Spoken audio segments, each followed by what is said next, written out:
रायगड जिल्हा परिषद सार्वत्रिक निवडणूक 2026। सौ रेश्मा राजेश पाटील यांना तंबू या निशाणी समोरील बटन दाबून प्रचंड मतांनी विजयी करा। विशेष म्हणजे सर्वप्रथम मी जी आपल्या प्रसार माध्यमांना पहिली जी प्रतिक्रिया दिली होती त्या प्रतिक्रियेला छत्तीसमधील एका ग्रामस्थांनी गोरटण गावच्या ग्रामस्थांनी उत्तर दिलं होतं का मला माझ्या मिसेसला सरपंच करण्यात त्यांचा हातभार होता।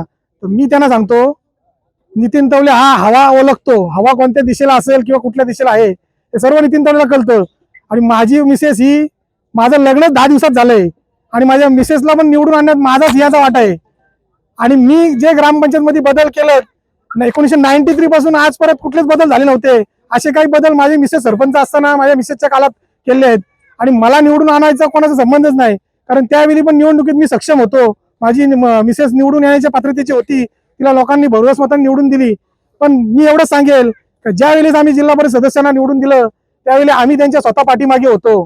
त्यांचा स्वतः मला आदल्या दिवशी फोन आला होता का मला किती मतं पडतील, तर मी त्यांना सांगितलं 400 ते 450 मतं पडतील आणि 400 मतं त्यांना आतकर गावातून पडली होती। आता यावेळेस देखील मी असं सांगेल का मागील जिल्हा परिषद सदस्यांच्या काळात रंगावर बिल्ला हे 2 कॉन्ट्रॅक्टर होते, एक पाणी पुरवठ्याचा एक कॉन्ट्रॅक्टर होता, एक बांधकामाचा कॉन्ट्रॅक्टर होता। त्यातील बांधकामाच्या कॉन्ट्रॅक्टरनी मला मी जी प्रतिक्रिया दिली होती त्याला उत्तर म्हणून दिलं।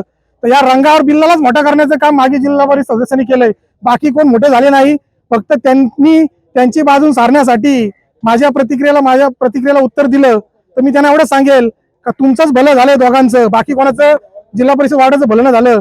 कारण ज्या ज्या गावात मी आता 36 मध्ये पण फिरतोय, ज्या ज्या गावात वॉटर स्कीमचं सर्व कामं अपूर्ण आहेत किंवा रस्त्याची कामं अपूर्ण आहेत, मागील जिल्हा परिषदेने विकास कुठला केला हा त्यांनी स्पष्ट करावं।